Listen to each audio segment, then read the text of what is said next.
So I have to go and sit in the cafeterias and other stuff to eat, and buy stuff,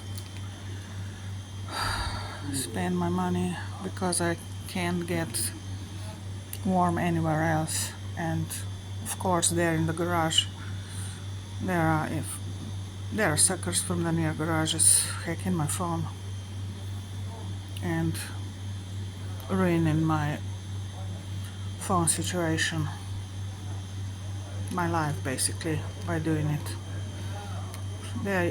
I'm under surveillance, but that doesn't mean it's okay and it's a good one. Let's say maybe it is for protection, but on the other hand, they let other suckers do what they want to do in my phone, and otherwise they're not having everything under control, deliberately or not. I don't care.